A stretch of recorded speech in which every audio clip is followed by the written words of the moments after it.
लारकाना मामा खे ख़बर ॾींदा हलूं तालकार रिपोर्टर गदा हुसैन जी रिपोर्ट मुताबिक़ शहीद मोहतरमा बेनज़ीर भुट्टो मेडिकल यूनिवर्सिटी लारकाने जे प्रेस तर्जुमान अब्दुल समद भट्टी तरफ़ां जारी कयल बयान में ॼाणायो वियो आहे त शहीद मोहतरमा बेनज़ीर भुट्टो मेडिकल यूनिवर्सिटी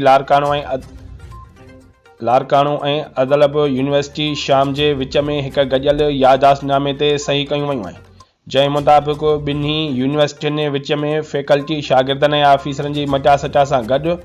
तइलीम तहक़ीक़ ऐं तरक़ीअ लाइ गॾियल कोशिशूं करणु, बाहिमी तौर वर्कशॉप्स, कॉन्फ्रेंसूं ऐं ॿियनि तरबियती प्रोग्रामनि जो इनेकाद करणु शामिल हूंदो। उन मौक़े ते ॿिन्ही यूनिवर्सिटियुनि जे सरबराहनि उमीद ॾेखारी त हिन याददाश्तनामे सां दूररस तावन खे फ़रोग़ मिलंदो ऐं याददाश्तनामो ॿिन्ही यूनिवर्सिटियुनि जे विच में तइलीम तहक़ीक़ ऐं अमली तरह मुस्बत तरक़ीअ जो सबबु ठहंदो। ऑनलाइन इजलास में शहीद मोहतरमा बेनज़ीर भुट्टो यूनिवर्सिटी तरफ़ां vice chancellor professor doctor Nusrat Shah,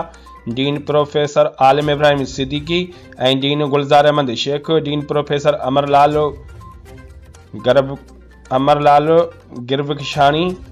dean professor Qararo Shah, director pharmacy professor Abdul Khaskheli, director research doctor Mirsan Khoso, director Altamash Shiraz मौजूद रहा। जॾहिं त